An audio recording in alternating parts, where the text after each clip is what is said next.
Coach. Hey. Okay, talk about the road trip. If you had to kind of put a grade on it, I guess, how would you rate the two games last week? Well, I think the team would say that we beat ourselves when we played Riverside. It was a game where turnovers really cost us the game. We shot a decent percentage. Some of what they were doing was effective in disrupting us, but for the most part, we felt like as a team that we should have got a W there, and certainly beating yourselves, you should get a W for that too, I think. But it doesn't work that way. But they certainly played well. They were very motivated to try to take us out of first place, and they were successful. The Northridge game, I was really proud of how our team regrouped. We needed to play great defense and get back to the things that we do well fundamentally, and I thought the team responded and played well. And, every game from here on out, I think, is a championship game. So every game is important for us, and I think the team has that in their minds. I think we talked about it a couple weeks ago where, you guys are now kind of like the hunted. Is the team still kind of adjusting to that? Maybe you feel like that was the case down at Riverside where, they were coming after you even though they've had so much success, we know. But, you guys, they were the underdogs, and maybe they fed off of that? Well, it's funny that you said that because my pregame speech was all about that, being the hunted or being hunting. And in my opinion, we're still in the hunting stage. We've never won a championship, and so we're hunting for that. Obviously, we're in a position where people are trying to knock us off, and the game has a level of importance to our opponent, sometimes perceived more than what we might perceive the game to be as a level of importance. In that particular game, I think that Riverside, if you look at their background from the preseason, they get totally hyped about playing the top-level teams. They beat Arizona. They beat Pepperdine. So I wasn't doubtful that they were going to come after us, and they did. At the same token, I'm not sure that our team was as aware, because it was a totally new lineup than what we'd faced last year. I don't think that they gave the credit to Riverside that they needed to coming into that game. I think that they did overlook them, in my opinion, and I don't think that we're going to be in a position where we're so much better than any teams that we can afford to do that at any stage. I think all the teams is proven, even by this last weekend. You had a double overtime game where Santa Barbara beat Fullerton. Fullerton took us into overtime. It's every single game. Pacific took Davis into overtime, and they've got one win on their conference season. Northridge had beaten Fullerton the week before. So any game at any time, anybody can win. We all know that. It's a matter of applying it every single time we go out there. In terms of what Christina did down there, she's been averaging almost, 30 points a game in the Big West, or at least the last couple of weeks, but she had, I think, 29 in both games combined. Was it just a concerted effort, defensive effort on both those teams' part to really limit her, or what was different about her game the last two games? Well, I think the Riverside game, we brought Trotter back to try to defend in the post for us, and she did a nice job with that, but it swung Christina back out to the 3 spot.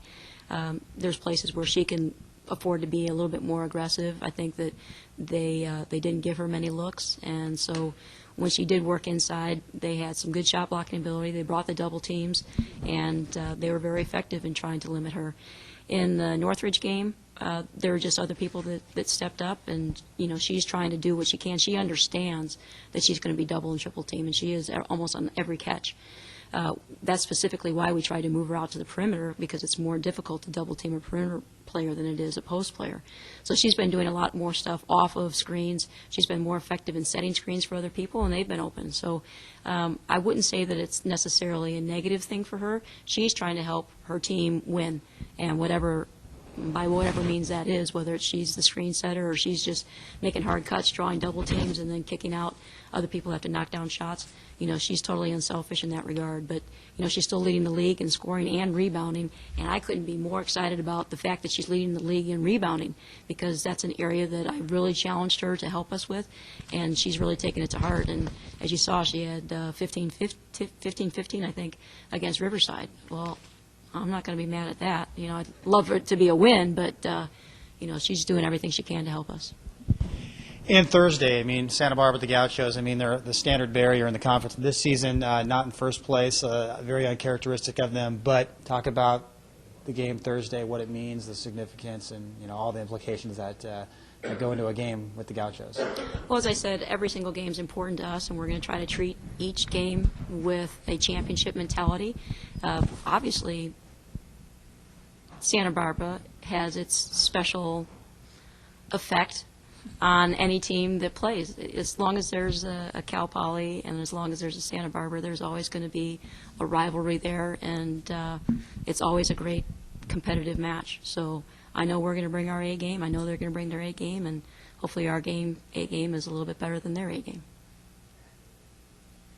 How exciting is it just to be a part of a game like that with your rival, and you know, you guys are right at the top of the standings and duking it out? I mean, that's what this is all about, is it not? I mean, how exciting is it? This season is so exciting. I mean, every single game, you can't take a game off. You have to show up and play at a top level. And to me, that's one of the greatest challenges for any athlete. You know, even if you're looking at an NBA game, there's games that you're just kind of like, already write it in, it's a W. We don't have the luxury of doing that this season, and no team in the league has it. We have to come every single day and give a great effort, have great execution, and play our game. We saw how much a big home crowd could affect a game with the men on Saturday. You know, chance to plug it again. Why should people come out here on Thursday? Why do you think? Andrew, come on. They're Yeah, fun. I They're so know. much fun. These are great games. We're playing some great basketball. You know, we're one of the teams in the country that's one of the best passing teams. We are consistently have been the last couple of years of being one of the top teams in the nation, leading in assists. We have a fun style of play. We get up and down the court. We've got an exciting player who should be MVP of the league this year. We're competing for first place. I mean, we'd love to have the same kind of crowd that the men have. If we do, I will go out on a limb and say I guarantee a W for the Cal Poly Mustangs if the whole community will show up like they did for the men. Awesome. Thanks, Coach. Sure.